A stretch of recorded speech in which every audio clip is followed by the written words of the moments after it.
What can we learn from a CEO founder of a now scale-up who used to be a startup of 7 people when I met him? I'm talking with Thomas Lepelaars, the CEO and founder of Nodalview, which is a sales and marketing platform for real estate agents. It's an amazing conversation about sales, marketing and leadership, and of course all the lessons and failures in hindsight that Thomas has learned. Enjoy this very passionate entrepreneur, Thomas Lepelaars. Welcome to What's on Your Mind with Peter Snowart. Every week a guest talks about his or her story, and that story can inspire you to change your own. Here's Peter. Now, we're going to immediately go to the core, Thomas. It's been a while since we talked to each other. I think it's, I don't know, 3-4 years more? Yeah, 2-3 years, I think, yeah. Yeah. Pre-COVID. So, yeah, indeed. Now, when we first met each other, I still remember that vividly, Thomas. And what I recall from that meeting is that I still remember you were still young as a company and searching. And what I found so fascinating about you is that you have studied something, but you did not do anything with it, and you started a company called Nodalview, and which has actually nothing to do with your studies. And I find that a very interesting story. Yeah, so actually my my academic background was a bit atypical. I jumped out of business school to start learning computer science. So I really loved computer science when I was not computer science. I loved building websites when I was younger, playing around with computers. And I was studying in a very popular business school in Brussels, and I wasn't really finding my I wasn't really passionate about what I was studying, and I think I'm a profile that if I'm not really passionate about it, I don't go all in. But what I was really passionate about was computer science, and I actually fell in love with this platform called edX. And edX, it's an online initiative from Harvard and MIT that produces online classes, a bit of as an open source concept. And so there was a ton of computer science classes out there. This was almost 10 years ago, I think. And so I was really trying to learn anything that I could with computer science. And then I fell in love particularly with one specific course, which was called Engineering Software as a Service. It was a class given by Berkeley, which was bringing together computer science knowledge with kind of a distributed cloud system, which is called Amazon. And so it was teaching you to build this large-scale application, but also hosting it on an infrastructure. And I remember, I think back then we talked a lot about infrastructure. Yep. And what I found fascinating was that I was always a bit stuck in my younger days when I was building a website of, it's a static HTML, you play around a bit with PHP and stuff like that. And it felt that you couldn't really go deeper into static pages with a database and stuff like that. And when I started to discover all of the endless possibilities of cloud computing and everything that Amazon had to offer, it was the first time that I had this click of, okay, you can actually build these incredible applications, but making it universally accessible through a web browser.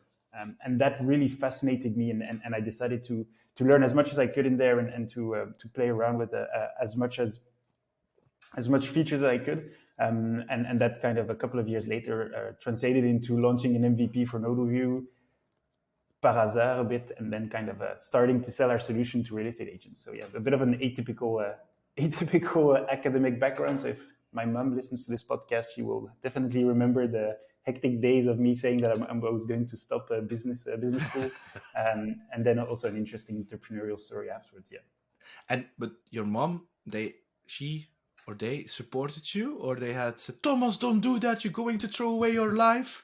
You should finish your studies and go for a corporate environment and earn lots of money and drive with a big BMW and wear a suit. Yeah, exactly. Well, interesting. I think my father was super supportive, and my mom was more preoccupied as parents typically are, right?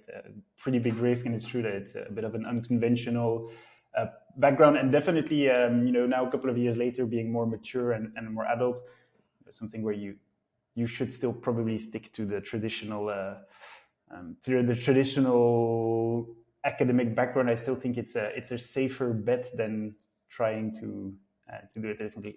But then again, you're always smarter in hindsight. So yeah. But are you now saying that I assume you don't regret that you took that decision? Or No, I are you don't think I saying I regret. would? Yes. I think it's. I think I would never recommend it to someone who would say, "Oh, I'm going to drop out of school to launch a business." It's a very risky move. That's what I think. And entrepreneurship, it's pretty difficult. It's insanely rewarding, but it's still relatively complicated, and there's hard times. And I still think it's a safer, more reasonable choice to say, okay, continue 2 extra years and then launch your business. Studies, their general knowledge studies, you learn a lot of things about critical thinking and so forth. And so I still think you're safer off in the industry with a traditional bachelor's or master's or whatsoever. So I think it's a safer bet probably to continue. But then again, I'm super happy that I did it, and I would have never learned the curiosity to look into computer science and to understand how everything works, which is actually super useful now in the way that we built Nodalview. It also allowed us to build a super lean startup for 3 years before getting funding from Volta Ventures, because most of the engineering costs was absorbed by late hours and extremely long weeks. And that clearly helps when you're building your own product and your own company. So no regrets. Now, take me. You say entrepreneurship is difficult, challenging, and at the same time, it's very rewarding. It's very recognizable. If you could redo it again, what would you do different in hindsight? I think that Nodaview's story is pretty interesting because we kind of didn't really start specifically with the goal of building a company. We came together with 3 different co-founder profiles, different horizons, different ages, different backgrounds. Also an interesting story. And I think what we did is we built a lean startup, where every euro is counted until we had to make it back before the end of the year. We launched with luckily enough, with someone who was able to guarantee us a loan, and it took us 3 years to raise venture capital money. I think if we would do it again, the thing that I would change is I would try to go to market as quickly as we did. We went to market like extremely early with a very approximate product, but that helped us build this incredible feedback of, indeed now we're selling to real estate agents, but I had no affinity with real estate agents apart from moving a bit around when I was younger with my mom and hating to do the visits because I saw some really bad pictures on ImoWeb and then arriving on place and saying, oh, it's not what we were looking for. But so definitely go to market, but I think we would, at some point you feel that you have a right product and you feel that you have a product market fit. I would probably try to raise a bit less capital, but sooner on to really feel that acceleration momentum. Because it took us, we waited 3 years to raise our first round with Volta Ventures, which was then a considerable amount. It was 1.7 million in seed, but I would probably do it a bit sooner. If you feel that you have the model, that you have the market and the potential to scale internationally and to grow this out into a category-defining product, then I would probably try to go a bit sooner to external investors to really step on the gas. And you say I would recruit capital sooner but lower. Why? Yeah. Why? Well, because I think in the early days, of course, because you're a founder, you do a lot of things yourself, and I think this is something that I've learned over the years with Frank Mane from Volta being on our board. Is you really start to get speed once you get some senior people on board. And I think it's something that if you build a lean startup too long, it's definitely something that you put off. And it's still hard now to hire senior people with experience that cost a lot of money. And it's kind of your startup mindset of trying to do as much as possible with as little as possible. But I think getting those people are essential, and they help you build like the basis of your processes, the basis of even the foundations of your product and so forth. which you pay later on if you haven't got them really in check early on. Yeah, I have another one. It's well, as you know, we've met each other through Frank, and I've worked with Frank in a startup. He used to be also a kind of a sales manager, and in that typical startup, one of the things that I learned, and this is something that people don't talk about, is mindset. And I was not aware, I was not conscious of the fact that I had a very limited, I think, small mindset. If I compare that then to the then CEO founder, he was like, "Oh, we're going to conquer the world." And as a Belgian, as a Flemish guy from Bruges, the Venice of the North, I was conditioned with thinking very small, and that was typically, if I want to surround myself with people who challenge my mind, who who who say, why is that not possible? Yeah, Peter, it cannot be done. And since then, I have a very, I exaggerate a little bit, but everything's possible. If they say it cannot be done, I'm like, why? Why not? Why? Tell me why. Why is it not possible? And I think really having that kind of people around you and really challenging your mindset, but that was never something I was aware of. Do you recognize that, or do you think it's complete BS? No, I think it's actually one of the things that I appreciate the most. So I often get asked, like, would you raise money again? And of course, with the current market conditions of venture capital slowing down, everyone's like, oh, probably not a good idea. Cash burning companies. Well, not like, but I think, to be honest, I would 100% do it again. I think that one of the things that I appreciate the most, beyond the kind of emotional support and having people that help you grow as founders and as professionals, it's kind of indeed this thing of saying, but why not? You're present in France, Belgium, Spain, Portugal, like, why not go to an extra country? And you're like, yes, but this. And so that constant kind of push to basically be a better, not a better version of yourself, but to basically outpace whatever ambition you set for yourself, I think is something that's very rewarding. And I know that I really like the extra challenge, and I love the extra push, because it's always, even when times get hard, it's a push. It's like, motivation. It's like helping you. How can we get there together? It's never top down, or you should do this or you should do that.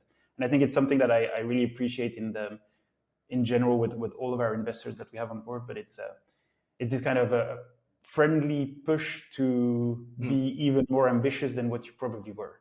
And that is something that is a true empowering feeling as a founder and as a CEO, to have people that are constantly rooting for you and have a very close and alignment with you on that.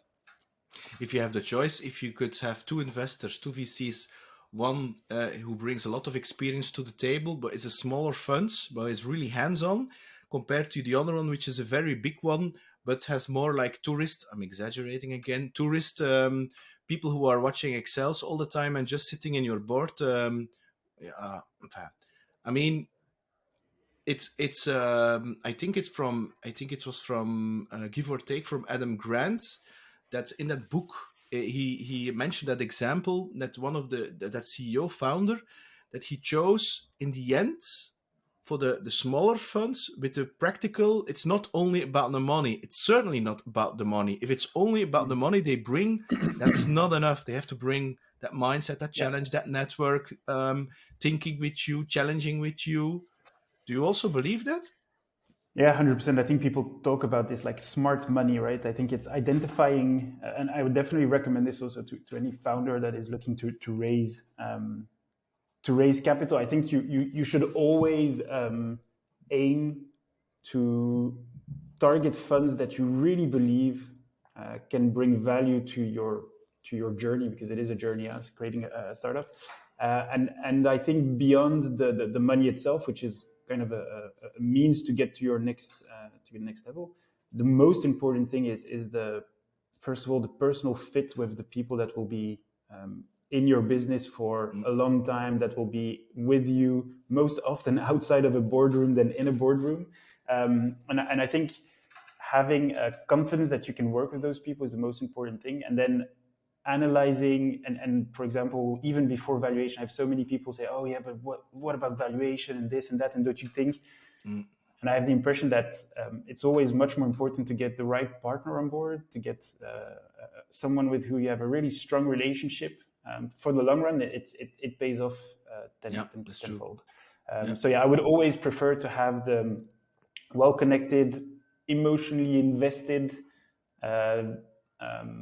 investor who actually, by the way, also knows when to be there, but also knows when to step back and give some breathing space to founders. Than those really big funds where everything is just numbers and you don't really get the support that you need to grow. Of course, it depends on your stage and on your size and on your need, but yeah, I would always favor the first one. Yeah. Now we're going to slightly change course here a little bit. When I've met you, I still recall that you had a developer. You were also very hands-on, as you just explained in the beginning, technically seen.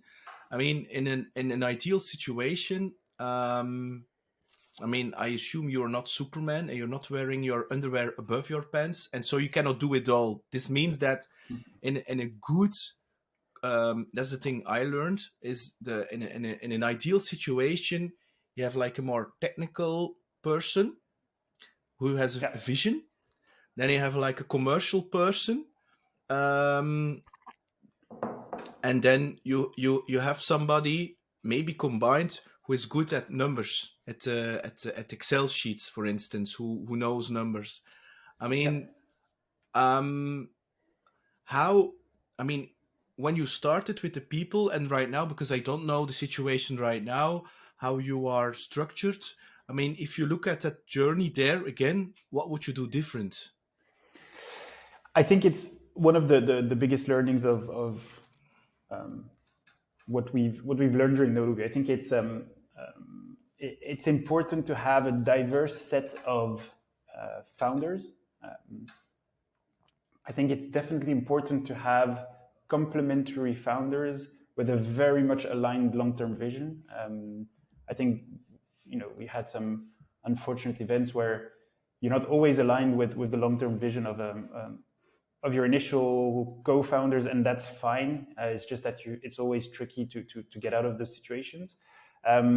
But I do agree that it's important, especially that the founders they continue to bring something inside of a company, which is that long-term vision, that true passion, that true understanding of how the product should fit, how it should be sold, how it should be presented, and it's something that's very difficult to kind of ship off to someone else. And then indeed at different sizes, you start having super important things. And that's one of the key hires that we made, which was a kind of a VP finance CFO profile, which is now instrumental, especially now in kind of the challenging fundraising moments. And I think as you grow as a company, you start identifying, at some point you start to have more structure. So you're going to go for a COO/CFO profile. Some points you need to scale out your sales team. So you're going to be big focus on your VP sales and on who's going to be your commercial. And then at some point it is going to be either product or CS, and you're going to say, oh, now we also need a CS leader. But I think in the founding team, I definitely think it's also easier to go into this journey if you have a very, very strong co-founder. Because sometimes a bit being lonely at the top feeling of a founder, if you don't have someone who is there constantly to also challenge you and push that drive, I definitely think it's difficult. And then of course it's stepping on each other's toes. If you're too complementary, if you're not complementary enough and you're too exactly like the replica as the other person, and you don't specialize, it's fine to start off the same, but then you need to specialize down the road. I think it can create friction, and I think it definitely has been proven that it doesn't always end perfectly well. But so being complementary and having a strong co-founder or co-founders is super essential. And I think it's also one of the main aspects that if you're looking at these to grow via venture capital, it's one of the first things that they're going to look at is always the team. It definitely also helps you build a strong team. At Nodalview, how many founders are there right now? Are there two? So we're three. We are three in the beginning, and now we're two. And so there's Mike, who's very, very focused on computer vision, image enhancements, which is kind of a core element of Nodalview, right? help real estate agents produce super high quality visuals, so photographer grade visuals, by leveraging smartphone technology. But we've also built now this whole sales and marketing platform, kind of a sales enablement solution on top of that for real estate agents. So Mike is still there, and myself, of course. I still remember that. Wow. Now we're going to again turn a little bit around. You just mentioned you're the founder. I mean, I recall you, and you still are. Maybe it's even, it has increased. You are a very passionate person as a person, but also about Nodalview. I don't think there is a better salesperson than you to sell Nodalview to a prospect. I mean, and it's normal because it's your baby. Now, what did you hire first? A marketeer or a sales, or did you at the same time, and why? So the first person we hired was a marketeer, exactly for the reason is I consider myself as commercially gifted, I would say, or comfortable. I don't know if it's gifted, but comfortable having a sales conversation. And the nature of our business, because we have a very high volume, low ARPA business, is we have to rely structurally on inbound marketing. Okay. I'm not a marketer. I don't know how it understand how it works, but don't know how to execute it. So the first thing that we actually went looking for was someone who would be able to structure our inbound marketing strategy. And actually, interestingly enough, before we raised funds, we'd never spent €1 on, well, we'd spend a tiny bit on like, 50 euros on Facebook ads to see what happened, but no kind of structural way. And it was only word of mouth of people using the product and really loving the product. So that's definitely something that I would also recommend. It's always focusing on your product first and talking to your customers and being as close as possible and delivering value. But so we went out to hire a marketer first, just to get that inbound machine going on lead generation. So we're very big on tracking and measuring and optimizing channels to have the best ROI and cost of acquisition and all of those things. And so that's the person who we hired first. Yeah. Now, wait. I mean, you have marketeers and you have marketeers. I mean, I assume you have right now a kind of a growth marketeer who's specialized in that. How did you know that person was the right person? Because I never worked in marketing since like 3 years, I would never have spotted that kind of person, because there is no such a thing as a marketing person. They all have their specialities, and inbound is a very specific skill set.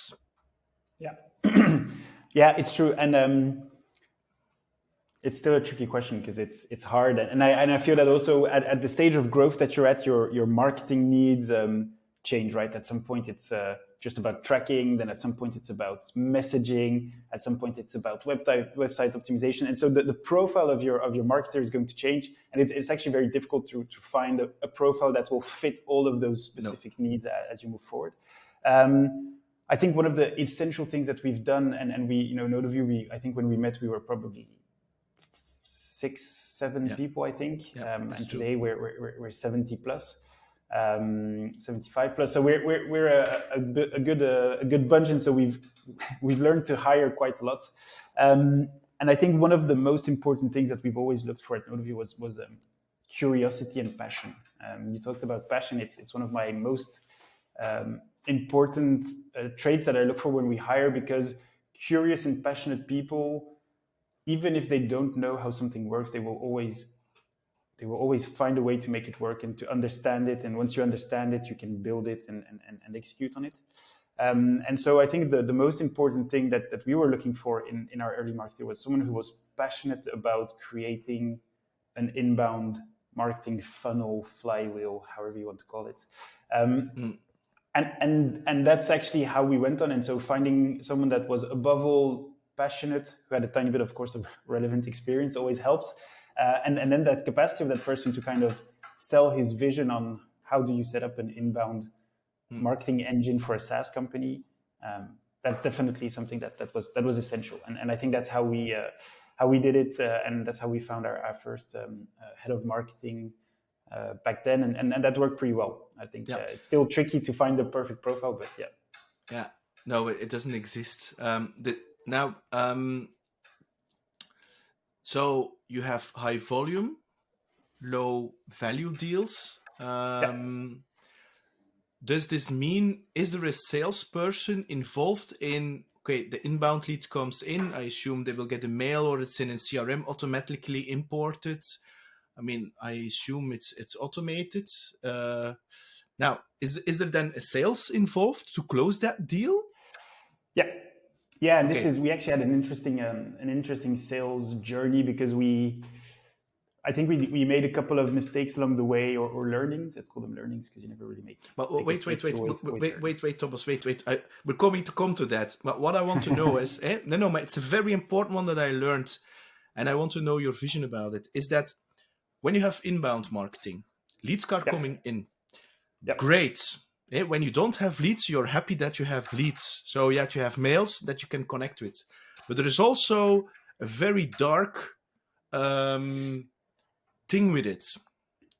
I have had the situation where I didn't have leads for marketing, and I've been in a situation where I have like millions of leads of marketing, which is the dark thing, and which means that you need lots of salespeople doing qualification and discovery calls, but at the same time they were targeting the wrong target group of people. And it's not about the fault of marketing, because there's always, you try something, you adjust until you get the messaging right and all the tools and whatever. Did you have that situation? Because I can imagine when you're doing good marketing, you're suddenly getting lots of leads in, and then you're overwhelmed in sales, and then you need to look like, okay, hey, lots of leads, but conversion is really low. There's something wrong here. Yeah, and I think that's so. The early days of Nodalview, we built a free trial where people would be able to test out the free trial based on one specific subset of a feature of Nodalview, and the only people that we would target was through we were very heavy on what's called app search optimization. So it's basically you're in the app store, you're searching for a couple of keywords, you find something, you download it, and that's how. And of course word of mouth, which was saying like, use Nodalview, it's great, blah blah blah. And so our early days of, before even having marketing, was we were detecting these people who were doing a free trial, they were trying out, we were still calling them, so we still had a sales motion, but that's just purely linked to our ICP. Real estate agent, pretty traditional guy, will never just pull out his credit card and order without speaking to someone, right? Impossible. But so that's just linked to our ICP, and so what we had, and it's today actually what we still have, it's a PLG motion, so getting people to sign up through the product, test the product out, and then be assisted during their free trial. So of course, these sales profiles, they're a bit hybrid, because you start still recommending. And what we did at some point, we said, okay, now we're going to turn on the marketing machine. So we started generating leads, and we were like, oh, great, now we have leads, we have a ton of people clicking, filling out forms, downloading ebooks, and we started to create this super complicated machine. So lead MQL numbers went up, right? So definition of each stage, also an interesting topic. But we had MQLs coming in, and then indeed we started to have so much volume that we said, okay, we need now traditional SaaS sales setup. Let's do SDRs that qualify opportunities, and then AEs who pass on the opportunities to do demos.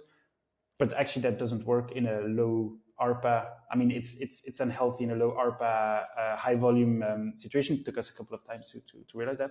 But indeed, we had those kind of qualifications, and people were just happy on saying, "Oh, I booked a demo, so my job here is done."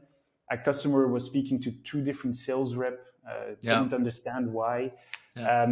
And so that qualification question is still one of the hardest things. Is how do you qualify people as much as possible through touch points in your marketing funnel or in your free trial journey? And so now we're trying to push that more and more. And then do you still target people in the right funnel? So in those early days of that free trial, we said, oh, we have fantastic conversion on the free trial. And then every single ad we did would point to the free trial, except that the free trial was focused on one feature of one part of the product. And our ads were talking about new features. And so people were being pushed into a free trial that they couldn't test out. And so at some point, we also realized that we had to focus on those journeys and where are people clicking? How are they coming in? How are they becoming a marketing qualified lead, and so forth? Yeah, but that's the thing. I mean, it really depends on what you want. You want lots of demos or free trials, or do you want lots of customers who are using the product in the right Yeah. way and creating value with it? And it's really a subtle thing, but it's a very important one. Now, I'm going to unleash the passion, the fire in you about the sales stories. You mentioned a little bit the SDRs, AIs. So go. What is then the juicy stories you have seen? Because the sales thing is indeed, and it's the thing that, okay, marketeers, but everybody that I have spoken with told me, yeah, Peter, but that kind of sales and this, it's everywhere the same, because there is no such a thing as the right salesperson. It's really about, I mean, if I would be you, I would indeed start with curiosity and passion. And do you really believe in what we're doing here? That's for me crucial. Yeah, and we had an early mentor at Nodalview who was a fantastic person who I learned quite a lot from, David Dupré from ex-VP Sales of Showpad. I'm sure you know. And he told me in our coaching sessions, he said, Thomas, you have to read a book. It's called The Sales Acceleration Formula by Mark Roberg. And I remember it was just before my holidays, so I was flipping through it during my holidays. I was like, oh my God, this is exactly this is it, right? This book is gold, and we actually still recommend it to every salesperson or sales manager at least who joins here at Nodalview. And one thing that I most liked in his book was the fact that every salesperson has a different profile. So you have people who are really strong on calls, people that are really strong on email outreach, people that are really strong on converting demos. And I think the tricky thing is that you have a diverse sales team. And I think one of the errors we made is we tried to hire only the same salespeople. So, you kind of tend to hire people that look like you. And so if they're not like you, you're like, oh. And so one of the things that we see is if you end up having a sales team that is too much the same, you also can't measure who's performing well, who's not performing, and so forth. And so what we're trying to do now is we're trying to diversify the kind of people that we hire. And actually, it's still something that is super complicated, is what will make you a good salesperson at Nodalview, and what will be the defining characteristic of making you a great salesperson in our environment. And I think this is something that we learned over the years, is enterprise sales are very, very different than SMB sales.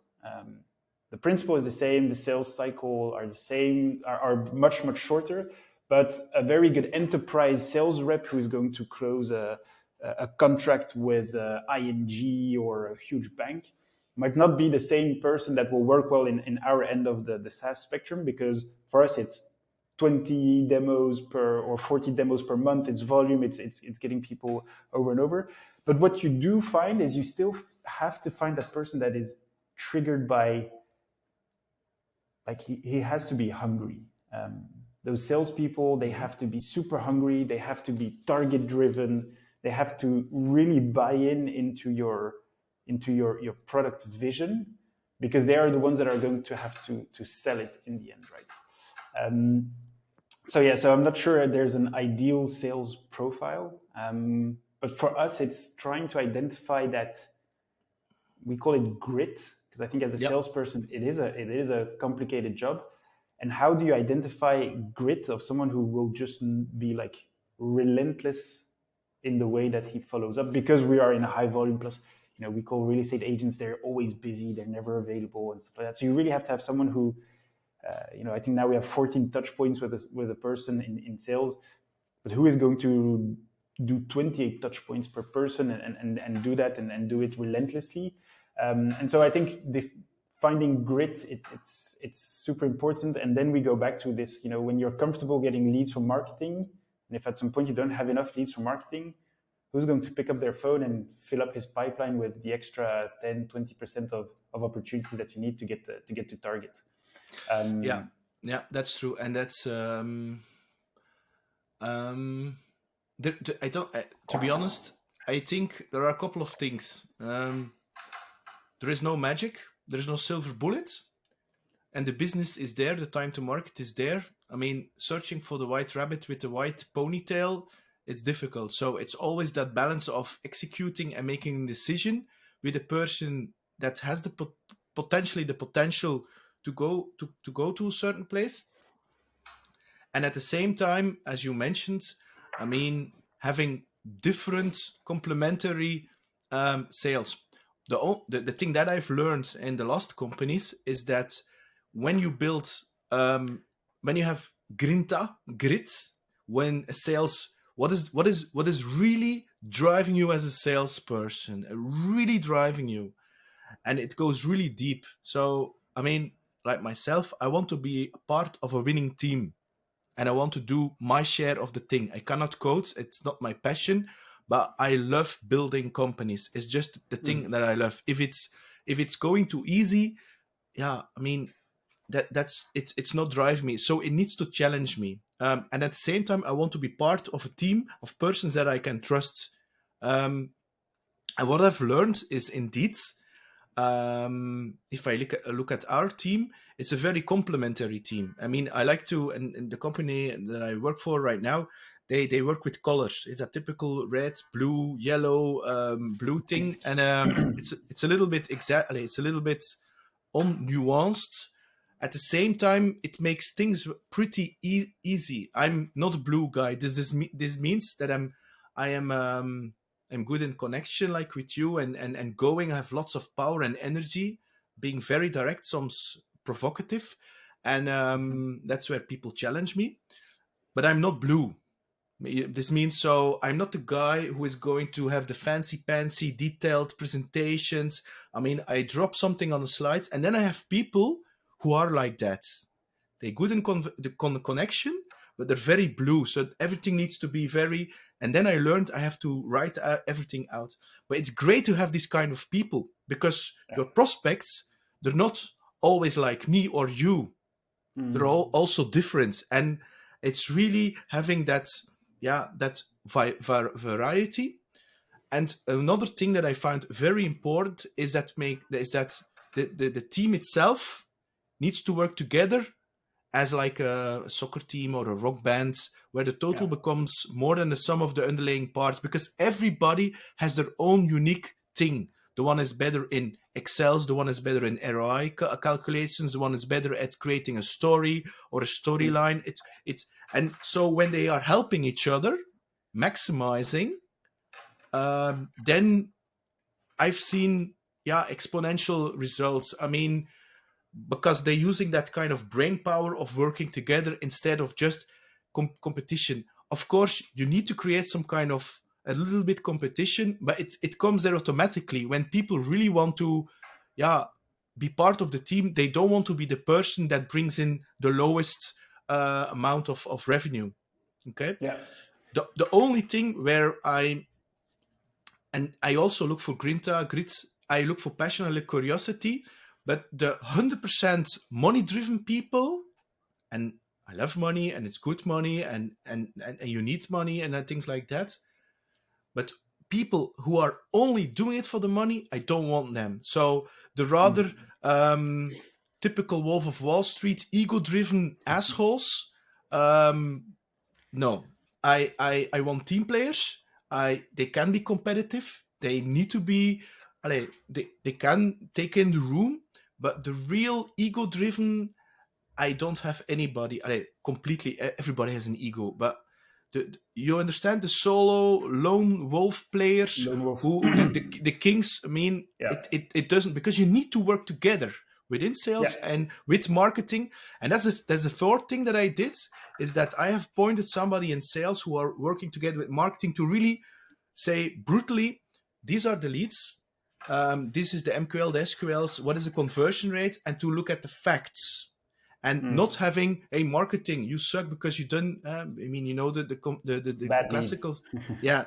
It doesn't work like that. So, and this means that the sales is going to invite the marketeer within sales conversations to really feel what is going on, what is the narrative, what are the words people are using, to really that the marketeer can feel what the market is saying. And so they really work together is one thing, because you can say work together, but it doesn't mean that they will going to do that. Yeah. And how do you say that? I hire, wouldn't say slow, but I fire fast. So within the 3 months, I want to know what's going on, because otherwise because normally people are nice, and then it becomes like an emotional connection, and then it becomes really difficult within the team dynamics to let people go. Yeah. Well, That's actually something that I think I learned the most from Frank. I think you guys come from the true sales periods, right? Where probably nobody knew what marketing was, and it was just you do sales, right? Yeah. And I think it's something that Frank has always pushed, and that we have actually implemented, and I really must say it has been it had a true impact. It's this performance framework that you have to implement, and that kind of hire fast, fire faster, which is like the traditional catchphrase that everyone hears. But actually implementing it in a way that it drives the performance of your sales team. So one thing that we've pushed on recently is making a clear performance framework and standard for when you join, and kind of setting the bar at a certain level. And if you do not meet that bar, you're basically red, green, amber, red, sorry. And just kind of setting the rules of, if you do not hit this, you will be in the red. If you hit this, you're in the amber. And red means that you're on a personal improvement plan. And if you do not get out of the red month afterwards, you are out. And it seems pretty strict. And, you're in a startup, you try to create a friendly environment, and everyone is learning and growing, and it's great. But it seems a bit harsh. And so you push back on saying, no, but that's too aggressive for our environment.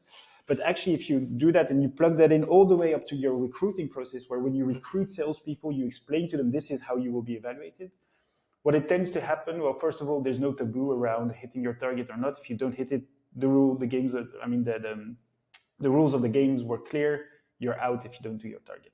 But it also means that you're collecting people who are target driven, who know what it is, and who will say, no, but I can crush what you're, I totally understand, and I'll never be in the red in your system because I'm a great performer. And then indeed, like, not going to that lone wolf of Wall Street profile. But I think implementing that, it's so beneficial because it sets the bar. Yeah. You bring it all the way through to your recruitment process. It allows you to weave out the people that are not target driven and that are not performance driven. And sales, it's a performance job, right? You have to perform in sales, otherwise you can't be in sales. Mm-hmm. And so actually the bringing a bit of that, either a bit the up or out, also an analogy of either you perform and you stay, or you don't perform and you're out, because you just drag down the team, is hugely beneficial. And I know that I hope it will make Frank proud if he listens to this. But yeah, but he will listen to this. I will make sure he will listen to this, Frank. But that's a very important one. If you have a team who has a mentality of high performance, and if you then bring somebody and you let somebody stay because he's a nice person, etc., it's going to, then then the rumors will start, and then they will like, yeah, but what he or she is doing, and blah blah blah. And then if you don't make decisions, sorry, but then the team will not take you seriously. So you have to really say, this is it, and don't sugarcoat it, because it sounds really harsh, and at the same time I want to bring it in a human way. I say from the beginning, I feel that you are not using your talents in this environment in an optimal way. Yeah. Do you agree or not? If they say, no, I don't agree, okay, let's see what we can do. If they say, yes, I agree, because it's for me, it feels like that boyfriend syndrome. And what is it? You're in a relationship with girlfriend, girl, boy, it doesn't matter for me. But you don't have the guts to say, yeah, I don't feel it anymore. And so you sit there until you wait until somebody else makes the decision for you. And I had situations like that where I really recall that moment, and I said, look, it's not going to work. You're a great person, but your talents, you're wasting your time and your talents here. And that person starts to cry, and he said, you're 100% correct. I didn't have the balls to do it. But so you can also do it in a direct way and at the same time in a human way. Yeah. 100% agree. And I think that's the thing that you learn the most in the journey is Also the rotten apple syndrome, where actually one low performer has a much bigger impact than an average performer, because you just weigh down like, oh, but if he's slacking off, I'm also going to be slacking off. And I agree. I think it's all about creating clarity, and I think that's one of the big learnings is the more you create clarity, expectations, and if you put in a performance framework and you pull that all the way through your recruitment process and make it clear even in your job description, of course still making it fun and like you kind of attract probably the right people, and then it becomes a very black or white conversation, right? It's not emotional. It's you did not hit your target. You knew that if you didn't hit your target 2 months in a row, you would be out. And of course, there's always personal things, and there's a it's not always just in the numbers, but it is a way to make sure that you have a high performing team. And it's important because I think the worst thing for a salesperson is to be a high performer in a low performing team. Yeah, that's true. And that's very very dangerous. Yeah, I think as high performers tend to be very ambitious, and they want to grow, and they don't want to be the smartest person in the room. That's something I learned from Frank. He said, if you want to sell something, sure to teach, to make sure that you think you are teaching to the dumbest person in the room. Because if you're doing it for the smartest person, all the others will feel that they are stupid, and you will have absolutely no deal. So, and this is something that you need to create an environment where they think, oh, I can learn here. And that's where they get their ambition. If they know everything, they will leave anyway. Yeah, absolutely. And that's actually the continuous learning journey. It's something that it's one of the things that I'm super passionate about in building Nodalview. Is our promise to everyone who joins Nodalview is they will become a better professional. We will help them grow as a professional, whether they stay 1 year, 2 years, 5 years, because that continuous journey as an employee, I think it's super important to understand that you're always growing, always learning something new. And I think on top of that performance framework, of course, you have to provide the framework around that, the context, so that the salesperson can be successful. So it's awesome training material. It's having like a great coaching sessions, peer-to-peer reviews, like all of this, so that you really kind of also can say you have no excuse for not performing because we gave you everything. But attracting talent also by providing, I think nothing excites more a salesperson than or at least I think a red flag is a salesperson that's not excited by training, and a green flag is someone who is hungry to learn as a salesperson. But providing that coaching and that that training and learning and development plan for salespeople is also super important. I think one of the things we realize is like defining the sales career. What's your sales career? And working on those steps on how will you grow as a sales professional. It's essential, and sometimes you feel like, oh yeah, but just do sales and you'll see. But it's really important. And finding people with that growth mindset, I think it's also essential in building a good team. And this is one for me, the ways that I start is first to look at the grinta. Second is, okay, where do you get your knowledge? I mean, you have to work harder on yourself than in your job. If you don't read books, if you don't listen podcasts, whatever, where you get your expertise and knowledge, which needs to be broader than just your product. I mean, sorry, but I mean, it's your responsibility. Yeah. And second, what's your ambition? I mean, you want to become a sales director, sales manager, VP sales, whatever. Okay. And I have somebody in the team who has that. And I say, I'm not going to coach you, reward you, whatever, as a sales, but I'm going to do it as a sales director. So actually, you're going to replace me, Alain, potentially. But this means that you have more responsibility than a regular sales. And it's a very big, tough, challenging situation, because there are a lot of balls that you need to keep up in the air. But if that's your ambition, I guarantee you, I will give everything that I have in myself to give you that. And it's and that makes it very interesting, because you keep them motivated and you make them grow. Otherwise, they will, I wouldn't say get lazy, but they will get a little bit, I've been there before. But it's a very particular characteristic that I'm looking for in a person. Not everybody has that. There are people who are happy with the status quo and who don't have that. I want to come out of my comfort zone, and I go very far in it. I mean, I say, you will be an expert in public speaking. You will be an expert in recording videos. You will have an own personal brand. You will have the network. And it's all those aspects, because it's very broad. And I think those skills are essential in becoming their future role. Yeah, no, I agree. And I think it's something that you also tend to, I don't know if you agree with this, but I have the impression that in your team, if you would kind of say, okay, where do you see yourself in 2 years, kind of the cheesy question always, but actually people who reply, I want to take the spot of my manager, those ambitious people that are kind of saying, I want to, not my role, but kind of saying, I want to have his role, or I want to be there, I want to grow, are also typically the best performing people in your sales team. And so it's a good signal of, okay, these people, we have to bet on these people in the future. And then I think exactly like making sure that you work on this career path of identifying what do you want to do, and then with junior people, telling them that, things take time and they can't get a promotion every 3 months. That's also something else to work on. But making sure that you build that career and that growth map of saying, okay, today you are here. If you do want to be a sales manager in 2 years, that's a fantastic ambition, but let's cut that down into milestones of 6 months. Let's make sure that we learn. Like when we meet again in 6 months, you should have learned whatever. You should have mastered this. You should have coached an intern or a newbie or whatever. And setting those clear defined goals, because it's always on top of your job, right? So people say, but I hit my target. And you're like, but if you want to step up, you have to do more than just hit your target. And I think that's a crucial part also of building this performance team and then also growing people within. Yeah. And this is something that I learned from David Dupré when he was at Showpad, when we saw each other. It's also a couple of years ago.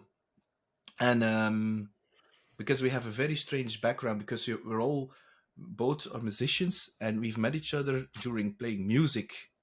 Okay. And when we were 18, something like that. So there was so I saw him then like 30 years or 20 years later in a completely other environment.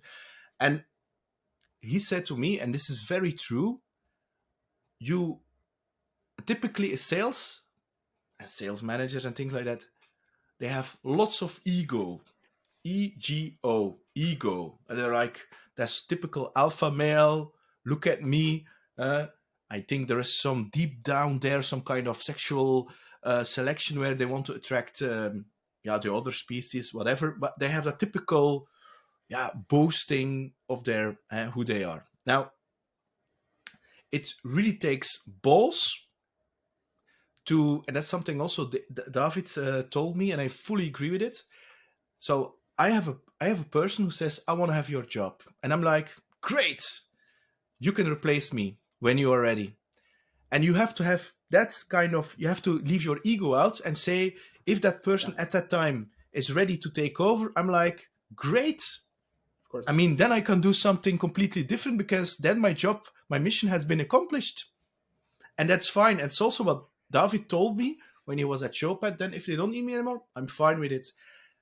And it's seldom that I saw this kind of mentality, because I really believe that if you want to unlock the potential of people, and you see your people as flowers who can grow towards the sun, sometimes you have to get the fuck out of the way to make them blossom. Yeah. And that's probably a great trigger for understanding who a good sales manager is. A sales manager that can accept that, and that can accept having one of his junior people say, I want to take your job, and reacting like that is a very good signal of that person is a great sales manager. Because I think you also have people that manage poorly people and kind of would be very uncertain and like try to push that person away, saying, oh, she or he is rooting for my job. But I 100% agree. And I always, when people say that and have the balls to say it, saying, I want to take that job, I love it, because it shows that people, are passionate about working at your company, and that they're hungry, which is a great trait to have in sales.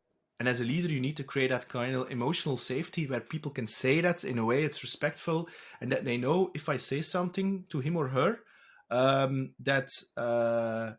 to my manager, that he or she will not take that personally and not will be triggered and just take it in. And now I'm going to the last part, leadership, because we only have a couple of minutes left. I want to respect your time. The last question.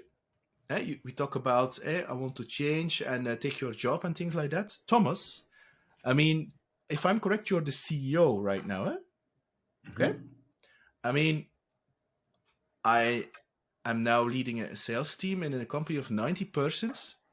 And to be honest, it's a lot. I think it's a lot. I like the typical 20, 30 persons companies. And being a CEO of, and that's Frank Manu who taught me that. He said, because my ambition was to become a CEO, and I had a couple of opportunities, but he said, Peter, don't do it. You will suck at it. It's not your thing, and it will make you so unhappy. And he was so right. So I'm so grateful. Now, I've seen in several startups, starting a company as a founder and being the one and the first hires and things like that, and leading a team of 70 persons, that's a different ball game, and it needs different skills. Some people can grow with the company, and some of them, because they are aware of it, or the board asks them, they say, look, founder, it's great being CEO, thank you. Now you need to become, I don't know, CTO, visionary, whatever title of COO, CIO, I don't care. Where are you in that situation that I just... I 100% agree. I think it's I think probably the most important part for a CEO is to, or actually it's not as a CEO, it's as a co-founder, is to know what's best for your business. And then as a CEO, it's to know what's best for your team and how you drive your team to success. And I 100% agree. I think the co-founder doesn't always have to be the CEO. I think that's important. I think it makes sense as long as there's still the drive and the passion and the ambition, because it is an energy draining job to be the CEO of a large scale up startup, if you want. And it's definitely exponentially harder. So if you're 35 or 70, it's not 2 times harder. It's like 4 times harder, because you have to manage way more people issues and stuff like that. I personally feel that, again, in a scale-up environment, you're a bit of an all-rounder and you do a bit of everything. And so I consider myself as the CEO, but I'm still also the head of product and sometimes the head of sales. I mean, you do a bit of everything, and I find energy draining, but still energy gaining mix out of everything. I hope I'm doing a good job at it also. So I'm pretty happy to do. And for me, the most important thing is the learning path.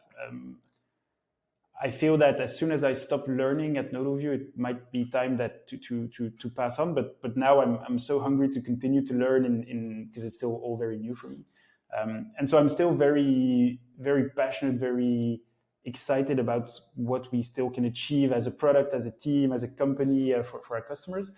And I think that's what drives me every day. And I still have this passion in building the team that will execute the vision, more than just driving the vision, which I feel at least it means that I'm still in the right position. But if in the future someone needs to take my spot because that person is better suited to drive the company, I think that's just normal, and that's the different phase of a company. I don't think we're there yet today, but it could of course happen in the future, and I'd be happy to find someone who has as much passion and as much drive and as much emotional attachment to the company as I have, and that would mean that probably there's some sort of success in what we've built at Nodalview, because it really drives me to see people being passionate about Nodalview, about what we've built, and I think that's the thing that's the most rewarding as a founder, to be honest, beyond all of the rest. Thomas, what a great passion! It's so lovely to hear you talk with your grinta. I would immediately buy your product just because the energy you bring to the table, even if it's remotely. I want to thank you for an hour full of golden nuggets you shared, and I wish you all the best with Nodalview. Thanks a lot, Peter. It was a pleasure. Bye-bye. Welcome to What's on Your Mind with Peter Snowart. Every week, a guest talks about his or her story, and that story can inspire you to change your own. Here's Peter.